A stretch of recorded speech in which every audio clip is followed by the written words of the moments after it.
We've been talking about delegates all morning long. We're only 8 days away from the New York primary, and Republican primary, and the latest Fox News poll shows Donald Trump with a commanding lead over his rivals right there, as you can see, north of 50%.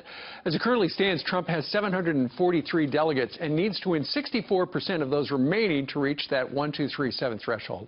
How does he get there? Kyle Kondik is with the University of Virginia's Center for Politics and the managing editor of Larry Sabato's Crystal Ball newsletter. And here I thought Larry Sabato ran it, but apparently you do. Good morning to you, Kyle. Hey, good morning. It's good to have you. All right, we're going to look at the next 3 months, the primary races over the next 3 months, and you're going to tell us how Trump could do it. There is a path if he goes this way. First up, the April primaries are the 19th and 26th in New York, Connecticut, Rhode Island, Pennsylvania, Delaware, and Maryland. You want to talk in particular about New York, don't you?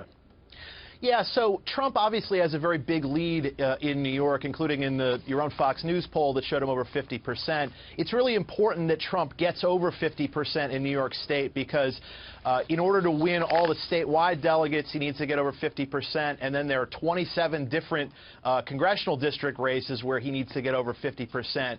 If Trump is able to do that statewide and in most of the congressional districts, he would get, you know, somewhere around 80, 85 of the 95 delegates in New York, and I think that would keep him on track to getting to 1,237. Also in April, some of the other states you mentioned in the Northeast, Trump practically needs to win all of them, so he would need to win the remaining 6 contests in April in order to get to the delegate majority. Okay, and so by the end of April, he would need to have in his pocket 943.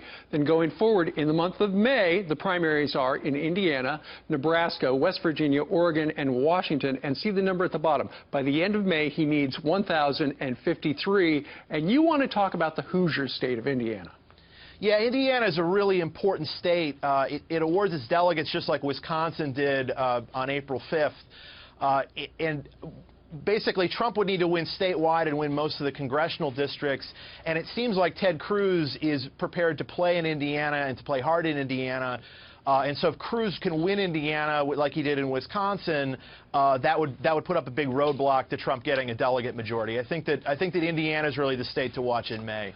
Meanwhile, in the month of June, he needs to have that magic number of, as you can see down at the bottom, he's got to have 1, 2, 3, 7.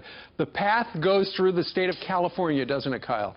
That's right. California has a ton of delegates, 172 of them. It also awards some delegates statewide to the winner, and then 53 congressional districts.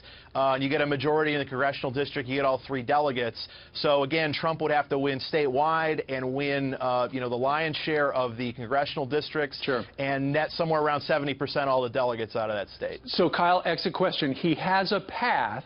How likely is that? I'd say it's less than 50-50, but I think there are a lot of people saying that a contested convention is a certainty, that Trump has no path. I disagree with that. I think he does have a path, but it's a narrow one. He's got a path, and you just did the math. All right. Kyle Kondik joining us from Larry Sabato's Crystal Ball. Kyle, thank you.